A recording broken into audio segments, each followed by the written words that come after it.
Well, greetings, everybody. This is Dietitian Jo today talking to you about dairy. In fact, the title of my webinar today is Full Fat Dairy, a New Health Food. And you're probably thinking, what kind of a title is that? So yes, I'm going to be wading in on some controversies about dairy and hope that today this will be real helpful for you. Okay, let's get started. So first of all, I want you to answer these questions, true or false, okay? And these are questions about dairy foods, okay? So first of all, question number one, saturated fat in dairy increases risk of heart attack. Question two, low-fat dairy is a better choice than high-fat dairy for weight management. Question three, dairy foods are pro-inflammatory. Question four, most adults are lactose intolerant and should avoid dairy. Number five, raw milk is dangerous and should be banned. Okay, so I want you to kind of jot down your questions. Well, let's see how well you do as we go through the webinar. So let's start out and talk about dairy and the association of metabolic syndrome in adults. In fact, that's the title of this research article that was published in the Journal of Nutrition Epidemiology in 2016. It was a Brazilian longitudinal study of adult health, 15,105 healthy adults, 35 to 74 years of age. Look at the title. So you kind of already know, you know from the title, pretty much the outcome of the study, right? Total and full fat, but not low fat, dairy products intakes associated, inversely associated with metabolic syndrome in adults. Okay, so what is metabolic syndrome? So I was the head dietitian at a cardiovascular hospital for 12 years. And almost, I would say 60 to 75% of the patients that we saw in the hospital with cardiovascular diseases of all kinds had metabolic syndrome. So what is metabolic syndrome? Metabolic syndrome, first of all, is a syndrome that's fueled by insulin resistance. It's kind of like at the center of this syndrome. And so when you have high insulin resistance, what does that do? That causes your body to store fat, increases your blood pressure, increases your blood lipids, right? And can eventually increase your blood sugar. So this metabolic syndrome is increases the risk of cardiovascular disease, I think about 3 to 4-fold. It's kind of amazing, right? So anything that can improve the metabolic syndrome is really a good thing. So what did they do in this study? They assessed the dietary intake of the subjects using a food frequency questionnaire. They calculated then a metabolic risk score in these subjects of people. They did control for other behavioral factors such as smoking. What were the conclusions? It was a really large study. It was a great study. They found an inverse association between total dairy intake and metabolic syndrome, but only for full fat dairy. So higher intake of full fat dairy, lower risk of metabolic syndrome. They reported that these results were consistent with 3 other prospective cross-sectional research studies like theirs, right? And their conclusions that dietary recommendations to avoid full fat dairy intake are not supported by their findings. This next study, they didn't look at the food intake. Instead, they looked at the dairy fatty acids in the blood of 2,900 adults, and these were older adults, 65 plus. And you can see on the screen there were 3 different fatty acids that they measured. By the way, this study was published in the American Journal of Clinical Nutrition in 2018, and the researchers were at the University of Texas Health Sciences Center in Houston. And so again, they looked again at the dairy fatty acids in the blood. They didn't look at the food intake, but they looked at the blood, which really was a genius idea, right? That's taking it the next step. And then they measured these fatty acids in the blood of these 2,900 adults at baseline, at 6 years and 13 years. They tracked total deaths, mortality, and cardiovascular disease events. That's what that CVD means, cardiovascular disease events would be stroke, heart attack, and other cardiovascular associated incidences. So what were the outcomes? They found a lower death rate from cardiovascular disease in those with higher levels of dairy fatty acids in their blood. Yep, lower death rate with higher levels of dairy fatty acids. Those with the highest levels of a specific type of dairy fatty acids called hepatanoic, oof, I'm sure I said that right, were 42 less likely to die, not die from stroke, but die from stroke. Now, this is really good news for me and my family because I have a high stroke risk in my family. My mother had a stroke at age 80. My only sister, she had a stroke at age 70 and spent 10 years in the nursing home before she passed away. And I have 2 of my 5 brothers that have had stroke. So you can see this is a subject near and dear to my heart. So I'm very happy to hear that about dairy fatty acids. The conclusions were taken together. The findings from our investigation and previous studies suggest no major effects of dairy fatty acids on cardiovascular disease risk. Cool. Very good. Another study was called the Observation of Cardiovascular Risk Factors in Luxembourg Survey, European study. The aim of the study was to find association between dairy foods, both low fat and full fat, and body weight. So this was looking at dairy foods and associated with helping you with your weight management. The results, look at that. 50% lower prevalence of overall obesity and abdominal obesity. That's that metabolic syndrome that we talked about earlier, right? So this is another study that really confirms that the previous study, right, about dairy would be beneficial for metabolic syndrome. Then those who ate the most full-fat dairy versus the low-fat dairy had significantly reduced odds or reduced chances of having overall and abdominal obesity. So another study confirming that full-fat dairy is actually beneficial for weight management.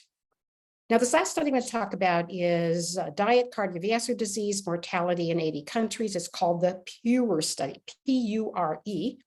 And this study, they came up with a healthy diet score. Do you see that PURE healthy diet score?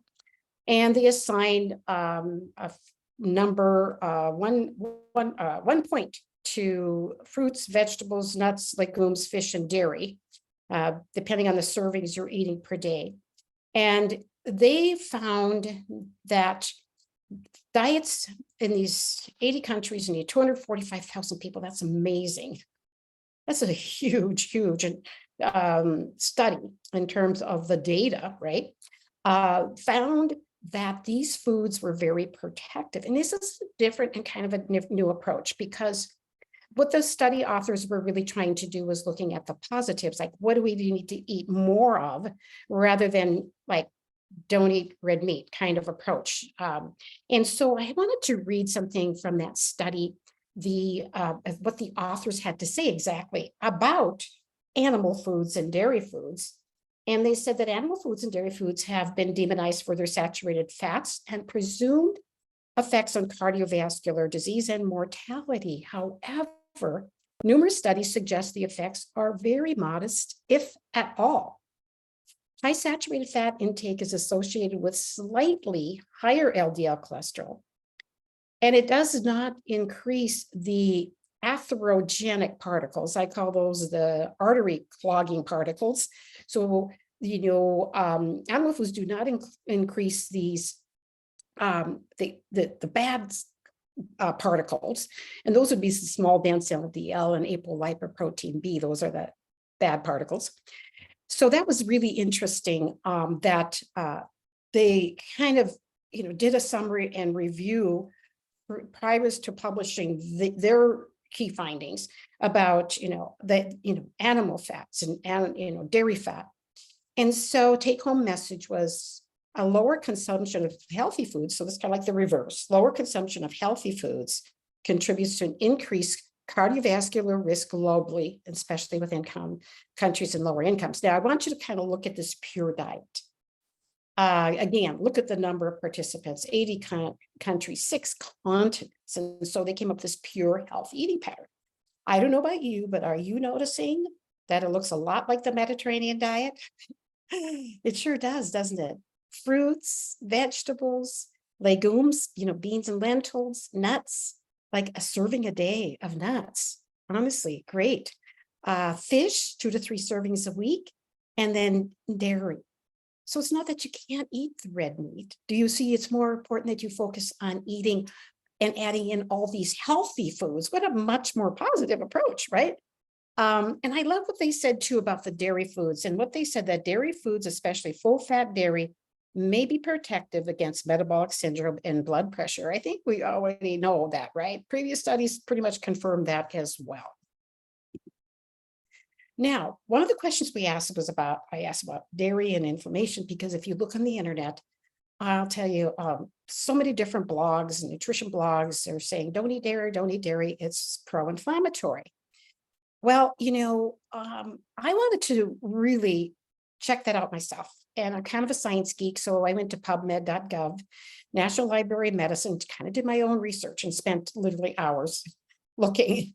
And actually, the predominance of the studies, and there's a lot of them out there, have shown that dairy has a neutral to positive effect on inflammation. So dairy is not pro-inflammatory. In fact, fermented dairy like yogurt and kefir found to be anti-inflammatory. So that's really a myth about dairy being pro-inflammatory. So what about dairy sensitivities and allergies? Because, okay, so here you're thinking, oh my goodness, I love dairy foods, but they don't love me.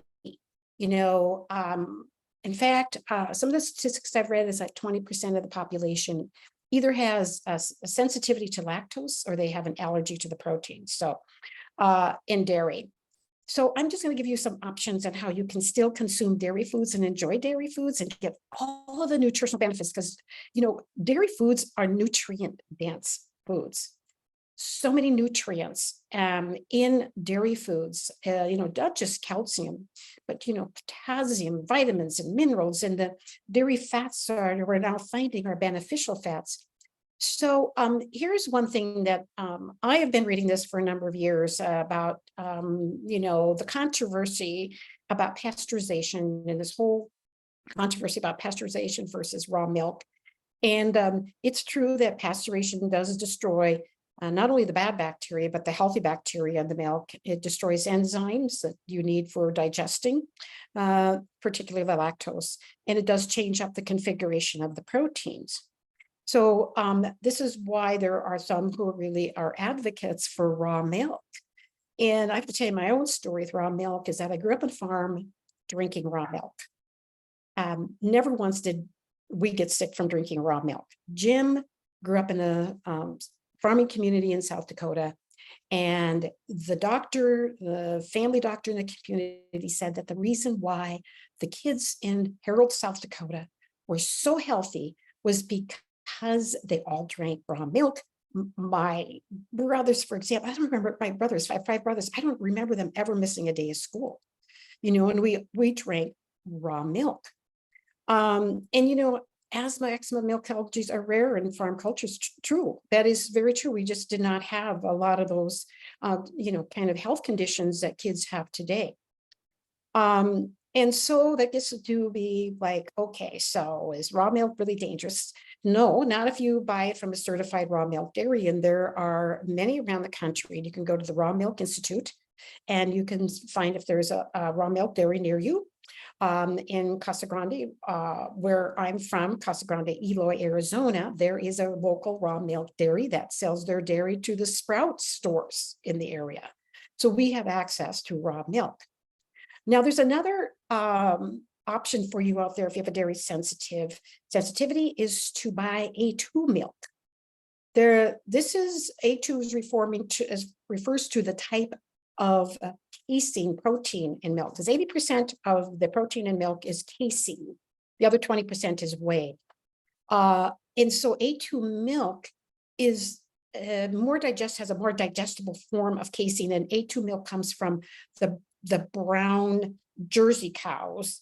A lot of the cows breeds are selected for their milk production, not for necessarily the production of the A2 milk. So very worthwhile if you have a dairy sensitivity to, try this A2 milk. And of course, for those that are lactose intolerant, and I do have a mild lactose sensitivity myself, there's that lactose-free milk. Oh, another one too that I didn't mention was goat milk.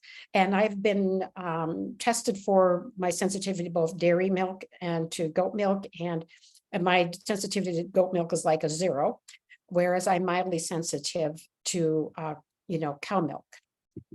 So with that, let's see how well you did in answering your questions. And of course, all of the questions that I asked in the beginning are all false, at least from my research and what I have looked at regarding dairy foods. And I have to tell you that for the last, I would say at least 5 years, if not 10 years, at least 10, I've switched over to full fat dairy because I was starting to read some of the research about full fat dairy and that it was actually a better choice. And it kind of makes sense. It's like God's creation, the perfect package. It's kind of when we start messing with the food and processing it, taking it apart. I also was thinking about, in the Bible, when the Israelites were led out of Egypt, right? God led them out of Egypt into the promised land, flowing with milk and honey, right? So with that, I'm going to end my webinar, and if you have any questions, I would be happy to answer those, and I will be happy to respond in the comment section. Okay. All right. So I hope you've enjoyed the webinar, and I hope you all are having a blessed day.